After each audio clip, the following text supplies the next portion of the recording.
Shalom Bapak Ibu Saudara sekalian. Sungguh satu sukacita yang luar biasa kita berjumpa kembali dalam Arauna Online Service di hari Minggu ini. Kapanpun waktu Bapak Ibu Saudara sekalian beribadah, kami yakin dan percaya kita bersatu hati bersama-sama memuji menyembah Tuhan, meninggikan yang tidak terbatas. Apa yang tak terbatas kita sedang sembah hari ini, dan biarlah kuasanya menjamah setiap kita. Haleluya, mari memuji Dia. Apa yang tidak pernah dilihat oleh mata, yang tidak pernah didengar oleh telinga, Tuhan telah sediakan bagi kita. Haleluya, haleluya.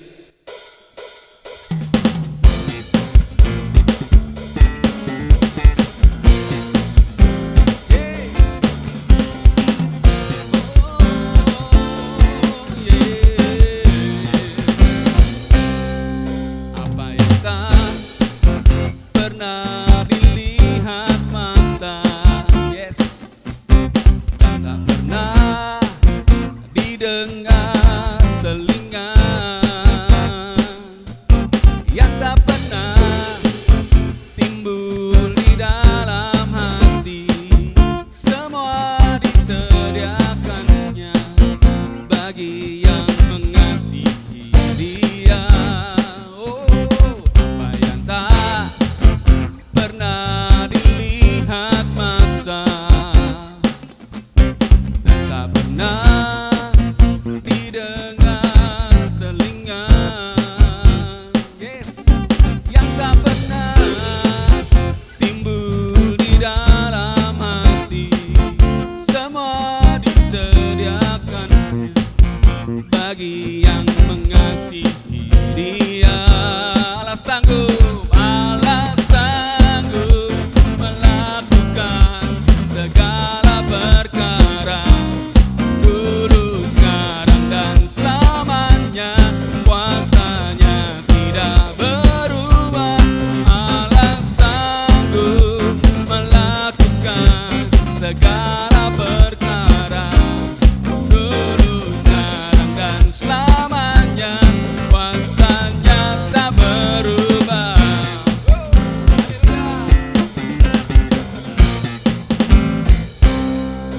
Apa yang tak pernah dilihat mata, amin, dan tak pernah didengar telinga,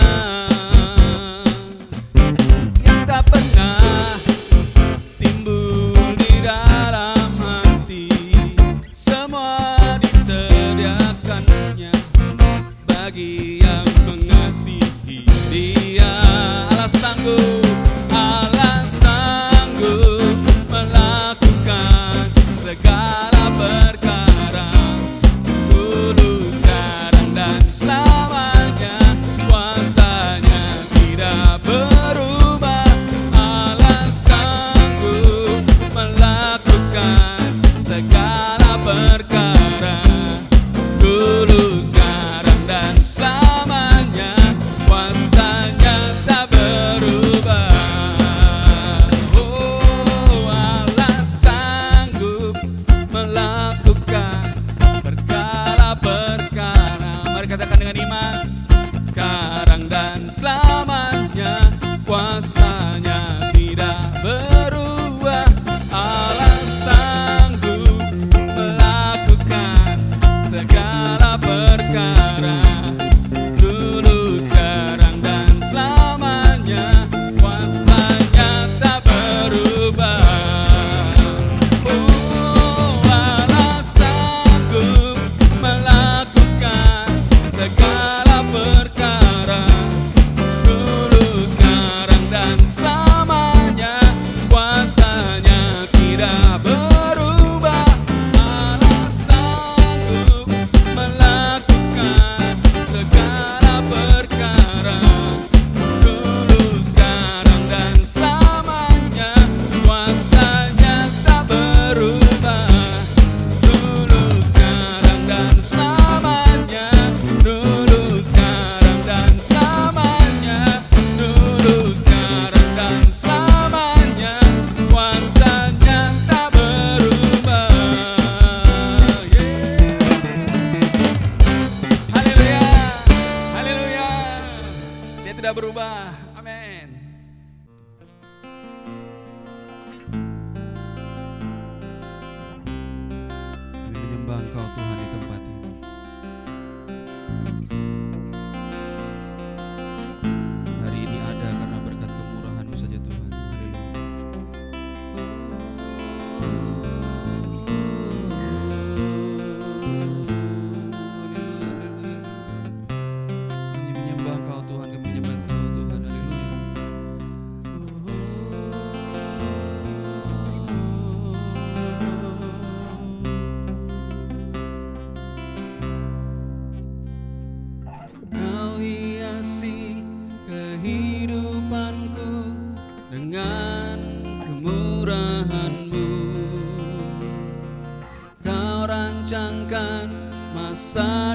depanku penuh dengan harapan. Aku ada saat ini, semuanya karena kasih-Mu. Aku hidup hari ini, semua berkat kemurahan-Mu. Terima kasih Yesus, Engkau sangat baik, teramat baik bagiku.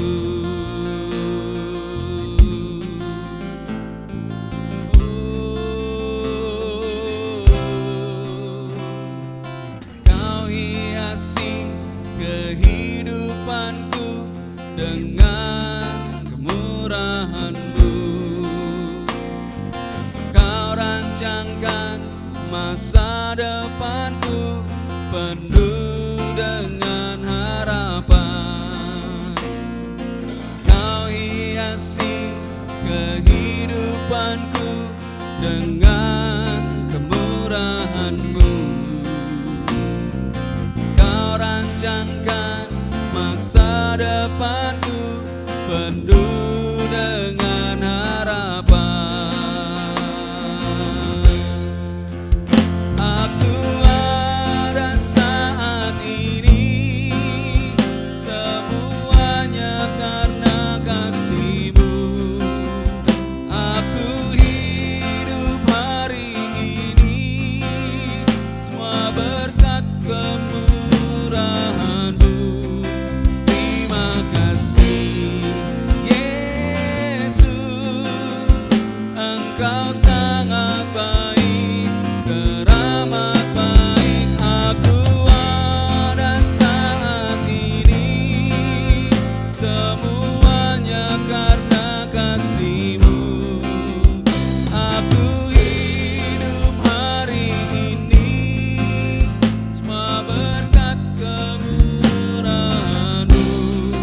Terima kasih Yesus, Engkau sangat baik, teramat baik bagiku. Tuhan, Engkau sangat baik.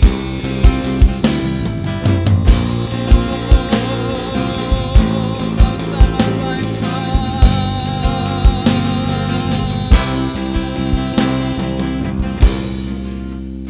Aku ada saat ini, semuanya karena kasih-Mu. Aku hidup hari ini, semua berkat kemurahan-Mu. Terima kasih Yesus, Engkau sangat baik, teramat baik. Aku ada saat ini, semuanya karena kasih-Mu. Aku hidup hari ini, semua berkat kemurahan-Mu. Terima kasih Yesus, Engkau sangat baik, terima kasih Yesus, Engkau sangat baik. Terima kasih Yesus, Engkau sangat baik, teramat baik bagiku. Tuhan, Dia sangat baik. Haleluya. Oh, haleluya. Kau sangat baik, Tuhan. Haleluya. Terima kasih Tuhan. Terima kasih Tuhan. Kau sangat baik dalam kehidupan kami, Tuhan. Saat ini kami siap mendengarkan firman-Mu, Tuhan. Berbicaralah Tuhan lewat hamba-Mu. Benar Tuhan, kami hidup hanya untuk kemurahan-Mu saja, Tuhan. Dalam nama Tuhan Yesus Kristus Tuhan, kami berdoa. Yang percaya katakan, amin. Tuhan Yesus memberkati. Salam sejahtera, saudara jemaat yang dikasihi Tuhan. Saya percaya dan saya berdoa supaya keadaan kita semua, keadaan saudara, keadaan seluruh keluarga saudara ada dalam pemeliharaan dan damai sejahtera daripada Tuhan. Saudara, tanpa terasa kita ada di akan masuk paruh kedua dari tahun 2021. Kita ada di bulan Juni dan saya percaya Tuhan tetap menolong, menyertai secara khusus untuk jemaat Arauna. Tuhan senantiasa melimpahkan kasih karunia-Nya. Saudara, kita tidak menyangka kita akan mampu berjalan sampai di titik ini dalam mempersiapkan ibadah online. Dan saya secara pribadi dari hati saya yang terdalam mengucapkan terima kasih dan penghargaan yang luar biasa buat tim yang luar biasa. Mulai dari musik, pujian penyembahan, guru-guru sekolah minggu, orang-orang yang di belakang layar. Menurut saya itu mereka adalah pahlawan-pahlawan yang gak kelihatan saudara, yang membuat, yang mengadakan sampai di titik ini kita bisa mengerjakan, memberi makan domba-domba lewat pelayanan ibadah secara online service. Dan tahukah saudara, banyak orang bertanya kepada kami dengan kapasitas, dengan kemampuan yang terbatas, bagaimana kami bisa mengerjakan semuanya dengan apa yang kita bisa kerjakan selama ini. Dan kami katakan kami bukan siapa-siapa dan kami tidak punya saudara ya, tidak punya dukungan yang terlalu dari orang tertentu atau pihak tertentu, tapi kami katakan bahwa kami punya tim yang luar biasa.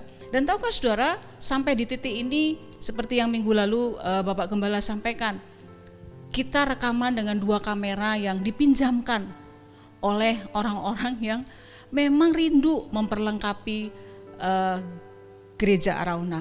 Dan saya yakin apa yang Tuhan akan kerjakan, Dia yang memulai pekerjaan baik, maka Dia yang akan menyelesaikannya dengan sempurna. Amin saudara. Yes, kalau saudara boleh bersama-sama dengan saya, saudara bisa kasih tepukan di bahu saudara dan katakan, you great job, you do a great job by self ya. Kita semua sudah mengerjakan hal-hal yang luar biasa. Ada orang-orang yang mengorbankan hari minggunya, hari istirahatnya untuk pelayanan dan segala macam yang saya tidak bisa sebutkan satu persatu. Kiranya kasih karunia dan berkat surgawi Tuhan limpahkan bagi setiap saudara yang berjerih lelah di dalam pelayanan. Sudah siap saudara untuk kita belajar? Pada bulan ini kita ada tema yaitu tentang keluarga.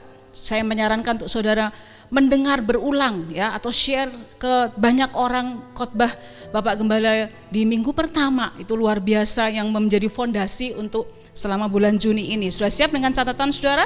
Saya memberi judul firman Tuhan yaitu keluarga, rancangan dan tantangan. Saudara, saya ingin membuka dengan beberapa pertanyaan-pertanyaan perenungan. Yang pertama saudara, coba pikirkan bersama, renungkan, apakah tempat pertama yang menjadi awal hidup seorang bakal manusia atau seorang bayi dari titik awal sampai seterusnya? Ya, keluarga. Entah itu secara biologis, keturunan atau yang bukan, tapi keluarga. Pertanyaan berikutnya saudara, di manakah seseorang itu dibentuk? Di-shape, dibentuk untuk menjadi satu pribadi, satu titik nanti menghasilkan profil pribadi seseorang. Di mana saudara? Di keluarga. Pertanyaan yang ketiga saudara, di mana awal mula seseorang mengalami luka? Saya memakai istilah retak jiwanya, baik itu luka mental yang ringan maupun berat.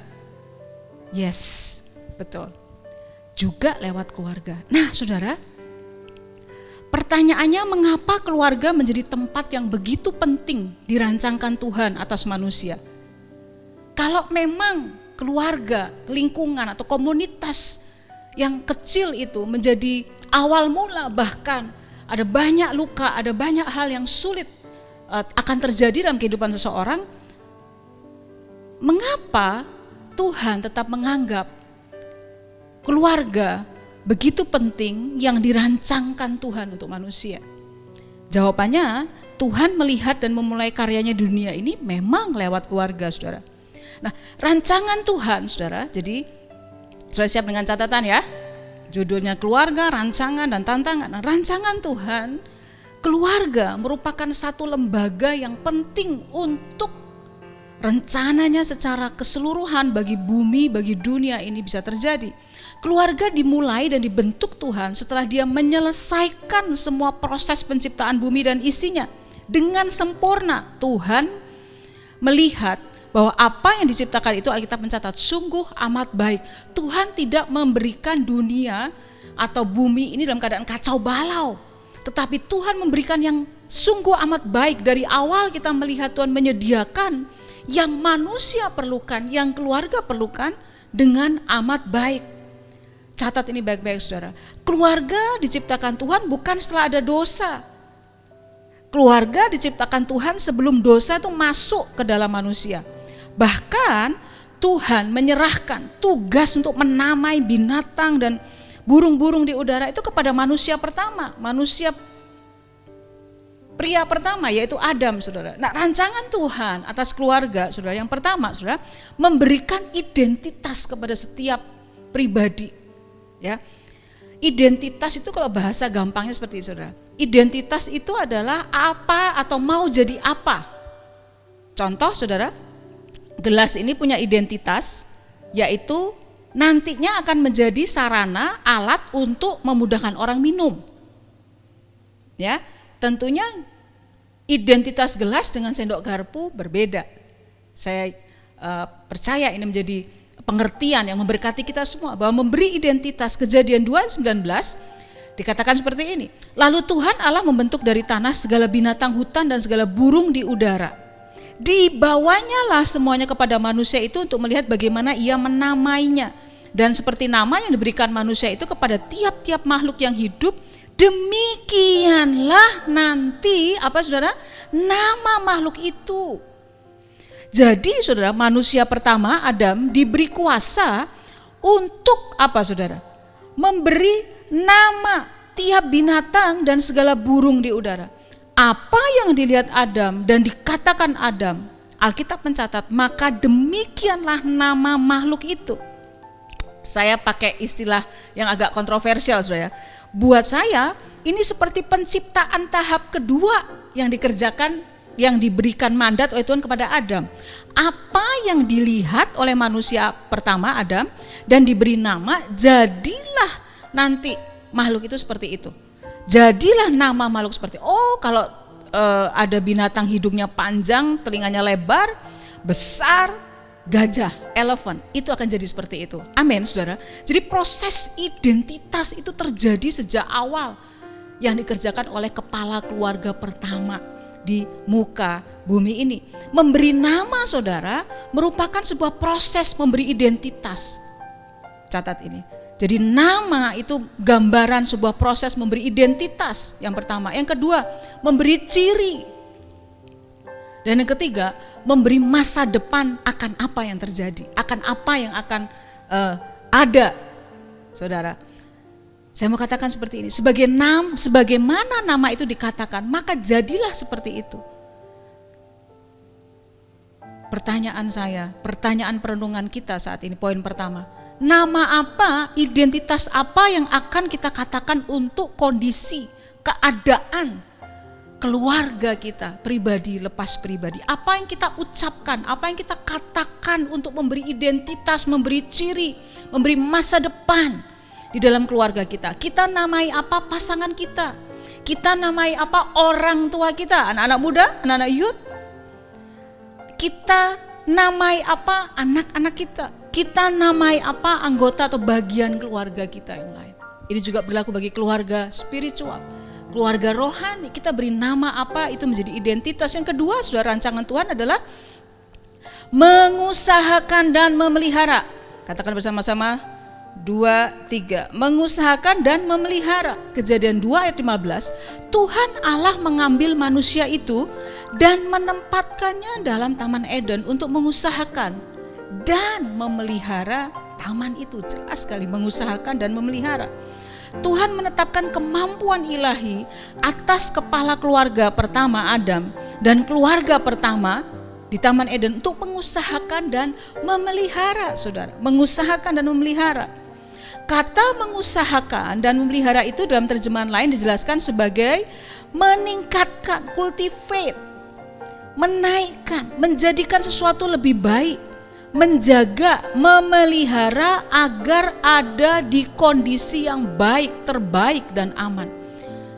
Jadi kekuatan rancangan pertama atas keluarga pertama sudah itu mengusahakan dan memelihara, yaitu arti yang pertama mengusahakan itu meningkatkan sebuah keadaan, menempatkan menjadi yang terbaik. Saat dosa belum masuk, maka kemampuan, power atau kuasa untuk meningkatkan dan memelihara menjadi baik serta terbaik ada pada keluarga. Katakan amin. Eden pertama diberi julukan apa, saudara? Taman, garden. Kamus Bahasa Indonesia, saudara, mengatakan apa itu taman? Suatu tempat yang dengan sengaja ditanami dengan tanaman-tanaman dan bunga-bunga. Tempat untuk, saya suka sekali arti kata taman, saudara, di dalam Kamus Bahasa Indonesia, Kamus Besar Bahasa Indonesia. Tempat untuk bersenang-senang, tempat yang indah. Itu arti kata taman. Kuasa untuk mengusahakan, ingat begitu kata mengusahakan dan memelihara, saudara harus ingat itu artinya meningkatkan, cultivate, menempatkan menjadi lebih baik, menciptakan sesuatu menjadi lebih naik nilainya. Itu artinya kuasa untuk mengusahakan dan memelihara ini juga untuk berbicara soal favor, berkat, kelimpahan yang akan terjadi. Di mana ada roh Allah di dalam sebuah keluarga, maka kuasa untuk mengusahakan, meningkatkan yang terbaik dan memelihara, menjaganya di dalam keamanan, di dalam kelimpahan itu ada di tengah-tengah keluarga. Yang percaya katakan amin. Pertanyaan perenungan kita, saudara, pada saat ini, apakah taman kondisi keluarga kita menjadi tempat penuh sukacita, menjadi tempat setiap anggota keluarganya bersenang-senang setelah pulang dari dunia yang sulit ini? Kalau pakai istilah saya, tempat yang fun. Di tengah dunia yang begitu sulit, situasi pandemi lebih-lebih, saudara, meningkatkan kesulitan dan tekanan. Apakah keluarga kita menjadi taman yang dengan sengaja menjadi tempat untuk bersenang-senang penuh dengan sukacita? Saya berdoa, kalau engkau ada di situasi yang sulit, datang kepada Sang Pemberi ide keluarga pertama, yaitu Tuhan. Dia yang akan mengubah ratapan kita menjadi tarian. Itu ayat yang tiba-tiba terngiang, saudara. Dia akan mengubah kain kabungmu menjadi penuh sukacita dimanapun kau ada, apapun sedang kau hadapi dan kau alami. Sembuh di dalam nama Tuhan Yesus Kristus. Dia tidak akan membiarkan idenya hancur oleh situasi apapun. Amin, saudara, kita lanjut, saudara. Nah, waktu itu gambaran ideal di Taman Eden itu ada satu yang ada di tengah-tengah kisah itu merusak semuanya. Ya, betul, iblis, saudara. Nah, saudara, iblis, kata iblis, setan itu, saudara, itu akar kata yaitu diabolos, yang artinya, saudara, to oppose or to act as an adversary, ya. Bahasa terjemahan gampangnya arti diabolos itu yaitu saling menentang, sosok atau tokoh atau orang atau pribadi yang ada di tengah dari dua pihak. Arti diabolos, sosok yang ada di tengah untuk saling menentang, ada di tengah untuk menyebabkan konflik, perdebatan, saling melempar perkataan yang mengacaukan, menyebabkan perpecahan. Saudara, kalau ada kesulitan, ada pertengkaran, maka iblis di tengah itu adalah diabolos, saudara. Saudara, percayakah saudara atau masihkah saudara tetap harus percaya?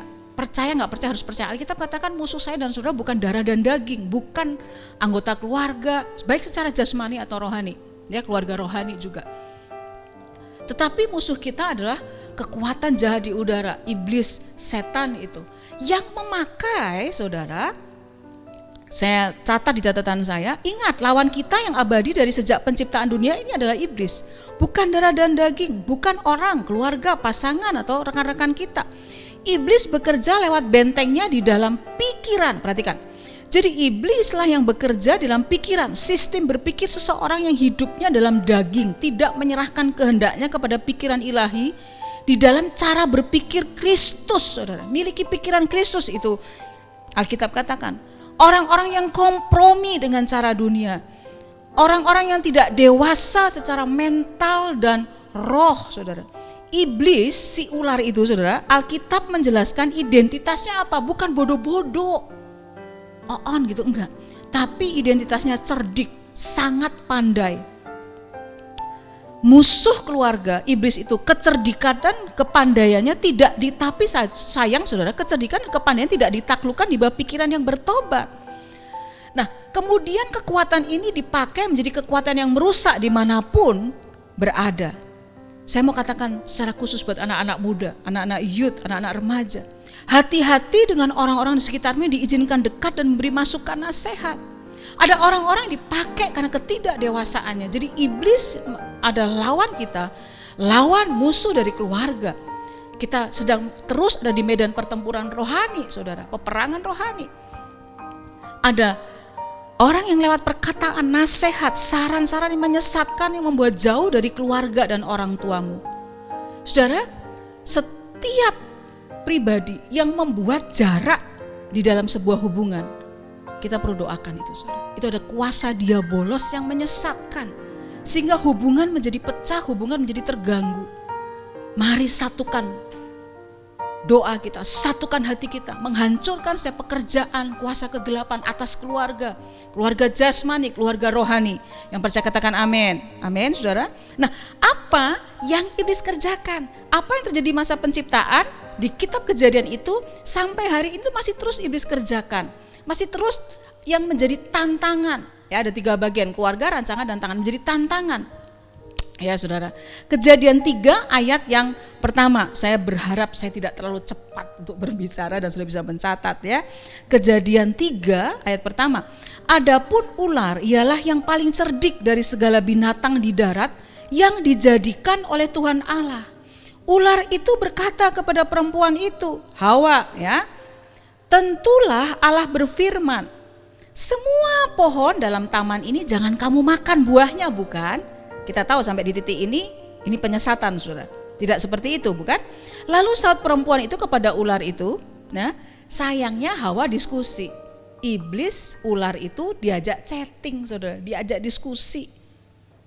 Seharusnya Hawa tahu betul bahwa dia sedang berhadapan dengan sosok yang akan mengacaukan hubungannya dengan Adam, bahkan mengacaukan yang paling penting hubungannya dengan Tuhan. Ayat kedua, lalu saut perempuan itu kepada ular, buah pohon-pohon dalam taman ini boleh kami makan, tetapi tentang buah pohon yang ada di tengah taman, Allah berfirman jangan kamu makan ataupun raba buah itu nanti kamu mati. Sebenarnya Allah tidak mengatakan ada kata raba, sudah, dia cuma bilang nggak boleh makan nanti kamu mati. Ketika kamu makan kamu akan mati. Fisiknya tidak terjadi apa-apa, tetapi hubungannya mati, rohnya mati, kedekatannya mati. Nah, saya mau katakan seperti ini, catat baik-baik. Tuhan menciptakan dan mempersiapkan semua yang amat baik sebelum menciptakan manusia dan keluarga. Bahkan semua, Tuhan katakan, semua pohon yang berbuah di Taman Eden boleh dimakan buahnya. Perhatikan, iblis selalu bekerja seperti ini, saudara. Iblis membuat Adam dan Hawa hanya fokus pada satu larangan, yaitu pohon pengetahuan yang baik dan buruk. Pengetahuan jahat dan baik. Padahal seluruh taman bisa dimakan, seluruh ciptaan Tuhan yang terbaik Tuhan berikan. Tapi iblis tidak menentang itu, tetapi dia menyesatkan untuk fokus kepada satu hal. Ini yang saya catat seperti ini, saya catat sudah seperti ini. Iblis membawa Adam dan Hawa untuk hanya fokus pada satu pohon saja yang buahnya tidak boleh dimakan. Iblis membawa fokus kepada apa yang tidak boleh untuk membawa manusia pada satu saja yang tidak boleh, yang nantinya akan pada satu titik apa? Oh, ini tidak baik. Tuhan tidak baik. Seringkali dalam hubungan, saudara, ada sosok-sosok seperti ini. Sepertinya benar, tetapi difokuskan pada satu titik minor yang kemudian merusakkan semua hubungan. Benar, orang tuamu baik. Benar, orang tuamu gak jahat. Tapi dia ngomong tentang kamu tuh seperti ini loh. Sangat halus. Kamu nanti dikira gak waras loh. Kamu nanti dikira mau seperti Tuhan loh. Itu yang iblis kerjakan. Di bagian ini saya sedang bersyafaat untuk setiap keluarga dan anak-anak. Engkau perlu bersatu hati, menghancurkan setiap pekerjaan iblis yang sedang bekerja. Bersatu titik. Saya mau katakan seperti ini saudara. Hal ini yang terus iblis kerjakan lewat pribadi yang menjadi anggota keluarga atau pasangan, yaitu fokus pada hal minor daripada hal yang mayor, fokus pada hal-hal kecil daripada hal-hal yang utama, fokus pada satu kelemahan daripada fokus pada kelebihan yang utama. Seperti satu ilustrasi, sudah ada potongan pizza, ada satu potong yang sedikit salah adonannya atau toppingnya, hanya satu kesalahan dalam satu slice, satu potong. Apakah kemudian kita akan buang seluruh potongan pizza? Kecuali itu berjamur atau busuk, enggak. Tapi itu kelemahan atau salah. Nah, saat kita fokus pada satu potong kelemahan, kesalahan, keretakan jiwa, perkataan yang mungkin perlu diperbaiki, kebiasaan kelemahan dalam salah satu anggota keluarga saudara atau salah satu di dalam komunitas saudara, dibandingkan saudara potongan yang lain yang begitu baik, pengorbanan dalam jangka panjang, jerih lelah yang dikerjakan, perhatikan, maka kita sedang menghancurkan rumah kita sendiri dengan tangan kita sendiri. Amsal katakan itu. Ya, ada wanita atau ada katakanlah seorang pribadi yang tidak bijak dalam menghancurkan rumahnya dengan tangannya sendiri. Kita sedang menghancurkan rumah kita dengan tangan kita sendiri.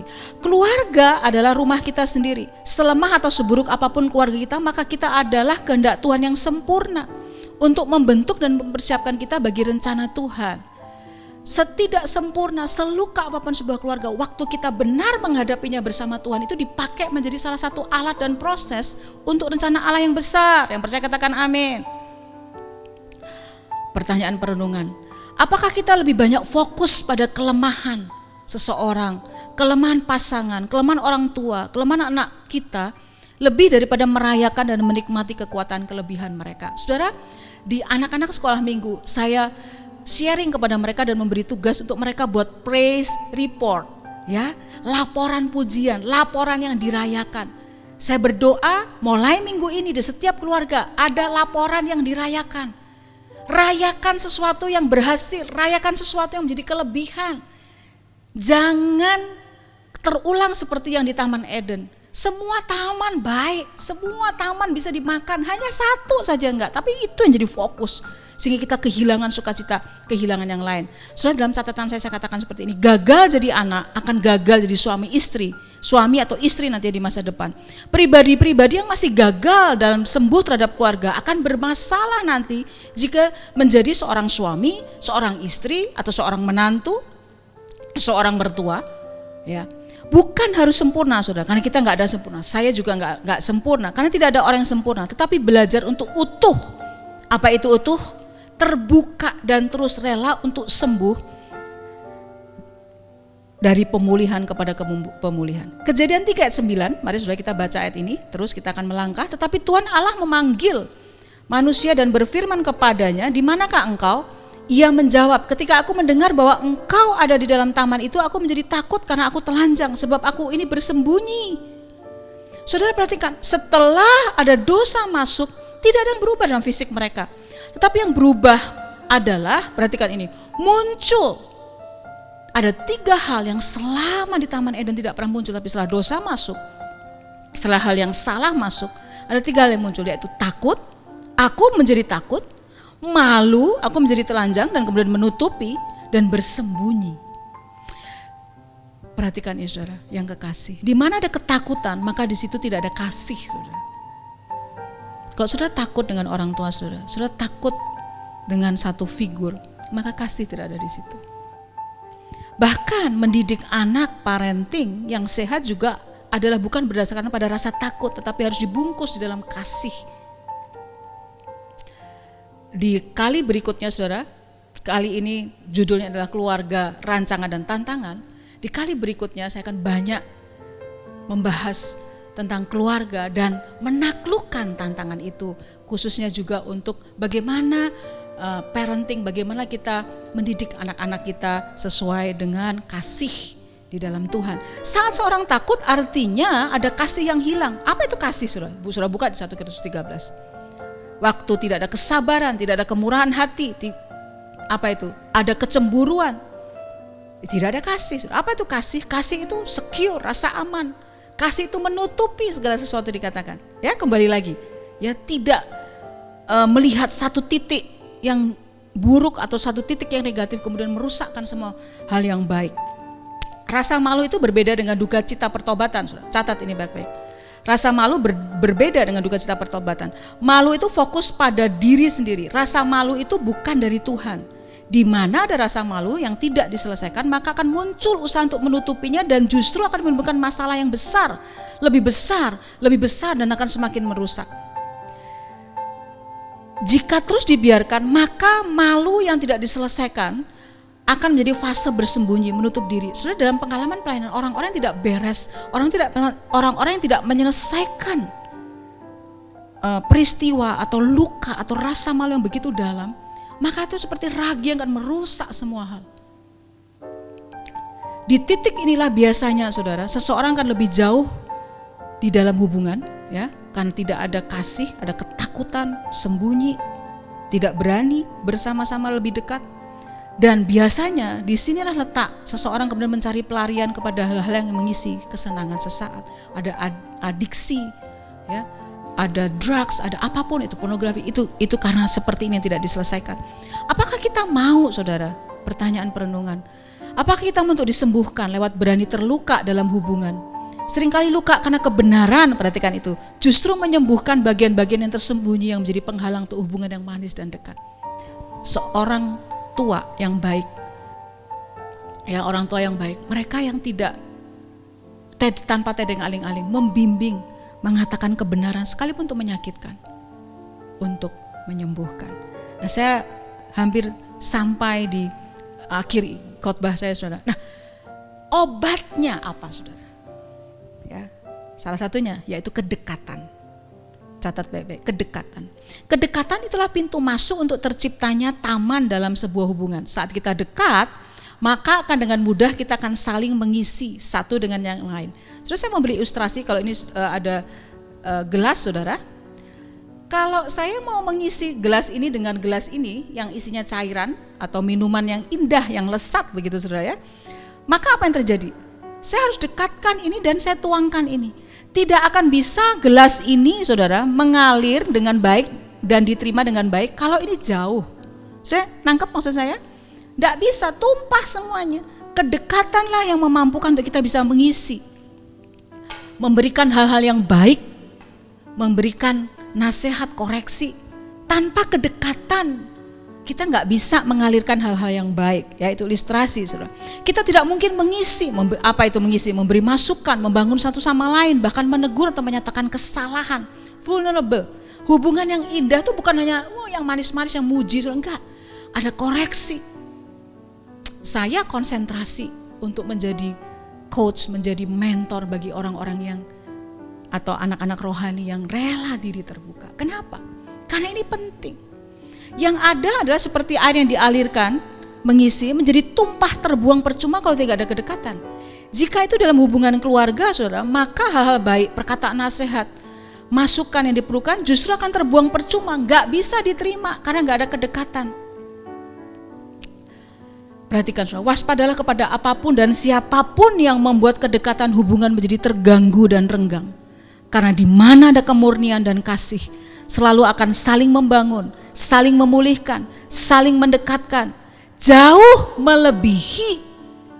Oh, kamu gak boleh makan kan satu pohon ini? Jadi fokusnya jauh melebihi kelemahan, kesalahan satu slice pizza yang ada kekurangan. Saudara, sebagai penutup, saudara, ya, saya mau katakan begini. Saya pun punya keretakan-keretakan jiwa yang merupakan hasil, kalau saya boleh katakan hasil, ya, dari kerusakan pembentukan di dalam keluarga. Itu tidak bisa total sempurna sampai hari ini, saudara. Saya mau nangis ngomong ini. jiwa seorang sari yang retak itu merupakan bagian dari jiwa yang setelah lahir baru terima Yesus itu butuh waktu dan proses untuk berserah, untuk terus belajar. Saudara tahu, lewat keluarga yang baru, lewat pernikahan saya, maka itu merupakan sarana untuk menutup keretakan jiwa yang seorang sari alami selama masa pembentukan dalam keluarga. Dan tahukah saudara, lewat penerimaan yang saya terima, lewat pengampunan yang terus menerus dari orang-orang yang saya lukai, itulah menjadi pintu, itu mendekatkan saya dengan orang-orang tersebut, dan itu menjadi pintu untuk seorang sari itu pulih. Dan waktu saya pulih, saya dipakai Tuhan untuk memulihkan orang lain sebagai hasilnya.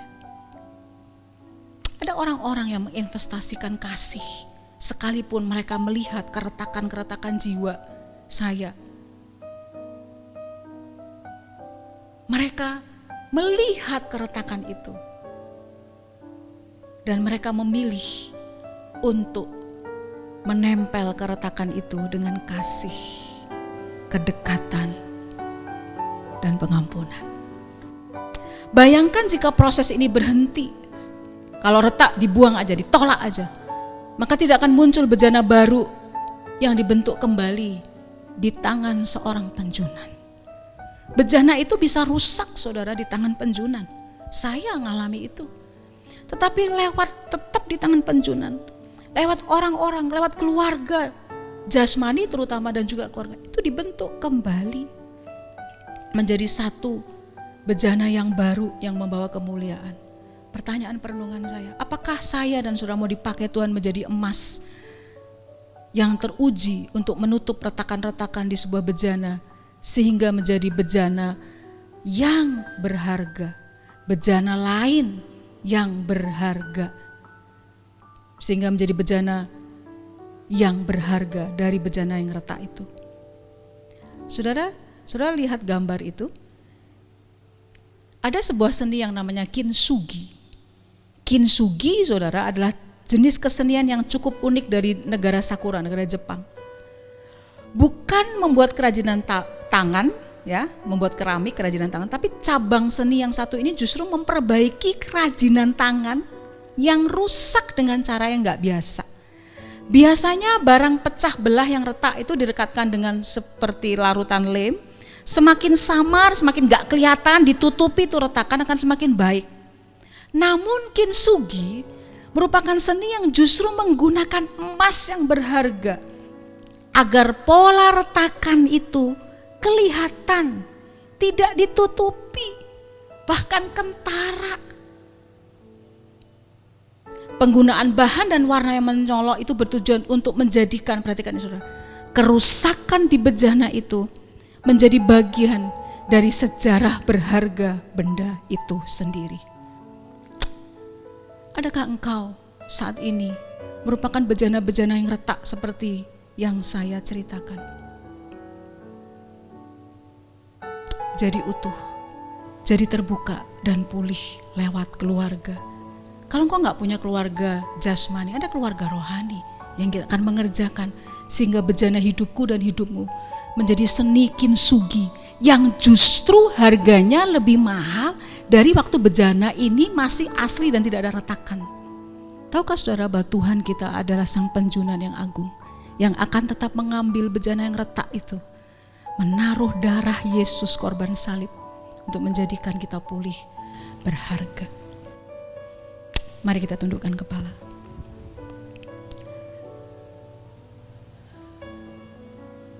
Engkau ada di tempat ini Tuhan. Tuhan yang sama yang berjumpa dengan perempuan Samaria. Tuhan yang sama yang berjumpa dengan Sakeus. Tuhan yang sama yang berjumpa dengan Yakub yang disebut penipu. Tuhan yang sama yang berjumpa dengan Daud yang disebut pembunuh istri orang lain. Bahkan Tuhan yang sama yang bergumul di Taman Getsemani dengan cucuran peluh seperti darah, yang mampu menyembuhkan dan memulihkan. Pulihkan setiap keluarga lewat pemulihan setiap pribadi, lepas pribadi yang menjadi anggota keluarga dimanapun mereka beribadah saat ini. Bapa di surga, kami datang dengan keterbukaan. Kami mengucap syukur untuk orang-orang yang Tuhan pakai menjadikan bejana hidup kami menjadi kinsugi rohani. Mereka yang tidak pernah menyerah dengan kekurangan, dengan kelemahan dan keretakan jiwa kami. Tetapi mereka memilih menjadi tangan-tangan Tuhan yang memulihkan sampai hidup kami menjadi bejana yang berharga. Hamba-Mu berdoa untuk setiap orang tua yang sedang beribadah bersama-sama. Hamba-Mu berdoa untuk setiap anak muda, anak remaja, siapapun yang sedang beribadah bersama-sama kami. Biar kami menjadi tangan-tangan Allah yang menciptakan kinsugi di sepanjang hidup kami. Kami menghancurkan pekerjaan iblis yang membawa perpecahan. Kami berdoa ada roh kesatuan di setiap keluarga. Ada roh kesatuan di gereja kami Arauna. Terima kasih Tuhan. Sembuhkan yang sakit. Pulihkan mereka Tuhan. Sehingga nama Tuhan dipermuliakan. Mari kita angkat kedua belah tangan kita saudara. Kami memberkati bangsa dan negara kami. Kami cinta bangsa ini. Berkati mulai dari presiden, wakil presiden, para menteri sampai jajaran pemerintahan di daerah. Engkau menolong, Engkau muliakan bangsa ini menjadi Tuhan bangsa yang takut akan Tuhan. Engkau hadir dalam pertimbangan dan keputusan-keputusan mereka dengan hati yang takut akan Tuhan. Urapi bangsa ini. Urapi Tuhan, berkati ada kelimpahan ekonomi yang akan terjadi Tuhan. Terima kasih.